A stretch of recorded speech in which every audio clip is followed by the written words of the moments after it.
The Stasis subclass, specializing in crowd control through slowing, completely freezing targets for easy pickings, and the ability to gain overshield through stasis shards.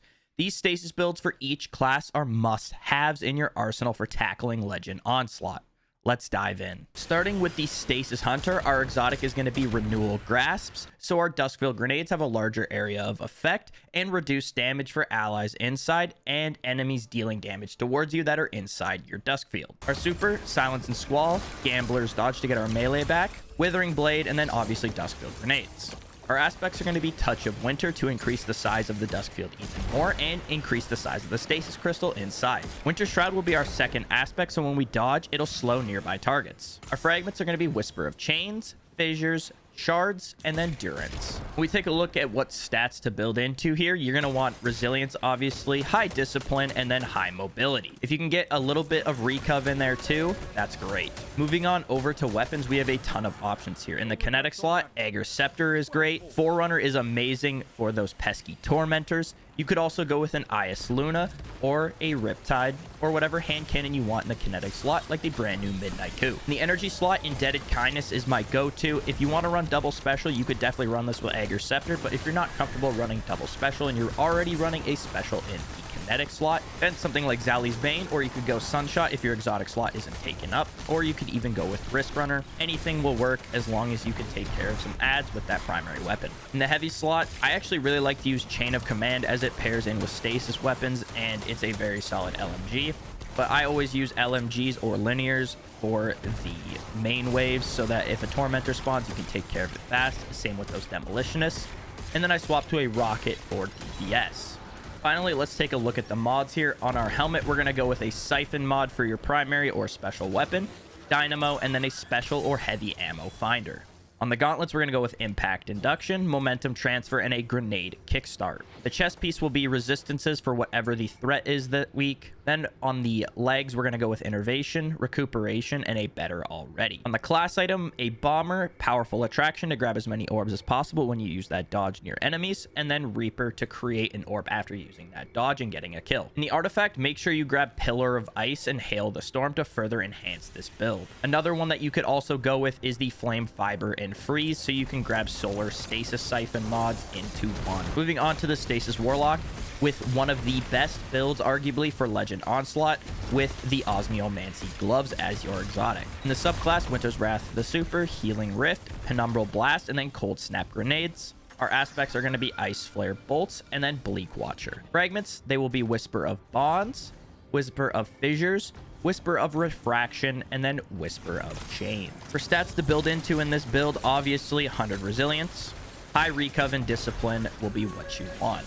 In the Kinetic slot, you can use whatever you want. Snipers are a really good option, something like the Succession. You could also go with Aegir Scepter, Forerunner, or you could just use a Waveframe or a Hand Cannon. In the Energy slot, Sunshot's a great call here. You could also go with Indebted Kindness. You could go with Forbearance, Zali's Bane, you name it. It's all really good. And then for the heavy LMG linear for your typical waves, for those Tormentors and Demolitionists, and then you go with a Rocket for the boss waves. For the mods here, we're going to go with a Siphon on the helmet, a Dynamo, and then I just have Powerful Friends to fill the slot here. On the gauntlets, we're going to go with Momentum Transfer, Bolstering Detonation, and then Grenade Kickstart. On the chest, always go with Resistance mods that best suit the threat for the week. On the legs, we're going to go with Absolution, Recuperation, and Better Already. And then finally, on the class item, Double Bomber and a Reaper. Finally, we have the Stasis Titan.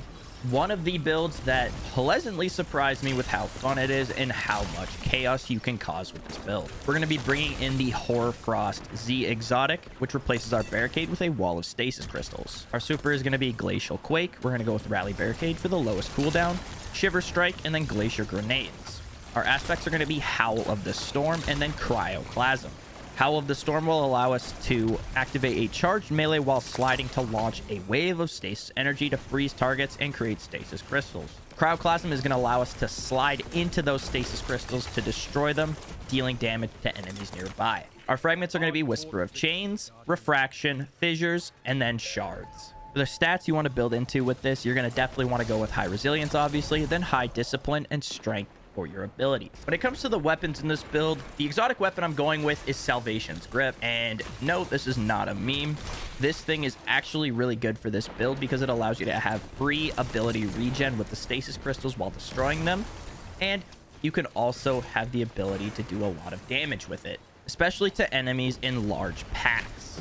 Our kinetic slot is going to be New Pacific Epitaph, the Waveframe Stasis GL from the Ghost of the Deep Dungeon. If you can get this thing with Demolitionist, it's going to be great to get your grenades back faster, as well as reload it instantly when you throw your grenade. This build, I actually was able to run double special in Legend Onslaught because of how much you can slide into your stasis crystals and the ability to use your GL to destroy those stasis crystals. That means you can use your energy slot as Indebted Kindness for anti-barrier, as well as doing a lot of work with this weapon. This is one of the best Legend Onslaught weapons in the game, and I highly recommend you farm Warlord's Rune for a good one. Finally, moving on to the mods here, we're going with a Harmonic Siphon on the helmet, and then a Heavy and Special Ammo Finder. And then on the gauntlets, we're going to go with Grenade Kickstart, Momentum Transfer, and Impact Induction.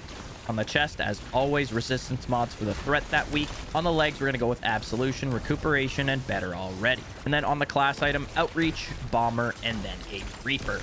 You now have 3 incredible stasis builds in your arsenal. Use them as you see fit, have fun, and thank you for watching this mini-series, giving you builds for each subclass to help in Legend Onslaught in your grind for those beautiful shiny weapons. If you have any other mini-series ideas for me to cover, whether that's PvE or PvP, let me know down in the comments. Thank you for watching. Make sure to leave a like and subscription if you so please. It helps me out a ton. Check out my live streams and short form videos on Twitch and TikTok so you can tell me what's better than these or what's wrong with them. I'll see you all again very soon. Peace.